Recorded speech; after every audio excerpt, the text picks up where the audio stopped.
இருக்கிறதுக்கு எங்களுடைய கோடான கோடி நன்றிகள். பர்சனலா நான் சொல்லணும்னா என்னுடைய வாழ்க்கை முதல்ல இங்கதான் ஆரம்பிச்சது. நான் பேசும்போது பல நேரத்தில் அதை நான் முடிஞ்ச வரைக்கும் சொல்றேன்.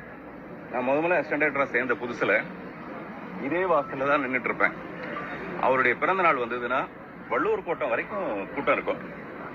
அந்த கூட்டத்தை சரி பண்ணி அவருக்கு வர மாலை மரியாதைகளை வாங்கி அடுக்கி பின்னாடி வச்சுட்டு அந்த கியூவை சரிப்படுத்தி அனுப்புறது தான் என்னுடைய வேலை. நான் அசிஸ்டன்ட் டைரக்டர் சேர்ந்த உடனே முதல்ல செஞ்ச வேலை அதுதான்.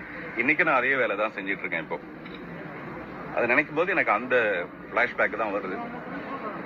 அப்போ அந்த இடத்துக்கு வேற ஒருத்தர் வந்துடக்கூடாதுன்னு நினைச்சேன். நான் மெதுவா இப்போ கூட மாண்புமிகு முதல்வர் வரும்போது அவர் எனக்கு ஆறுதல் சொல்ல வரும்போது என்னால தாங்க முடியாம எனக்கு எல்லாமே அவர் தானே சார் அப்படின்னு.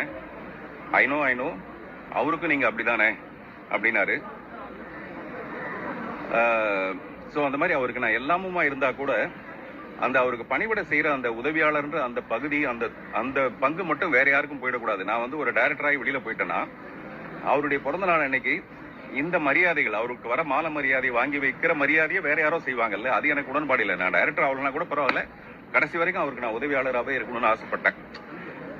அப்புறம் முடியல. அது ஏதோ ஒரு வகையில நான் அசிஸ்டன்ட் டைரக்டர் ஆனது டைரக்டருக்காக தான், டைரக்டர் ஆகணுங்கிறதுக்காக தான். அப்படி நான் டைரக்டர் ஆனதுக்கு அப்புறமேல கூட முதல்ல அவர் ஒரு விளம்பரம் கொடுக்குறாரு.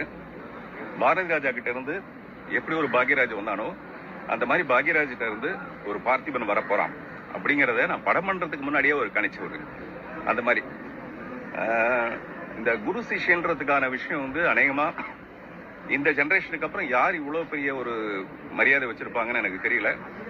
அவருக்கு எப்படி அவங்க டைரக்டரோ அந்த மாதிரிதான் எனக்கு எங்க டைரக்டர்.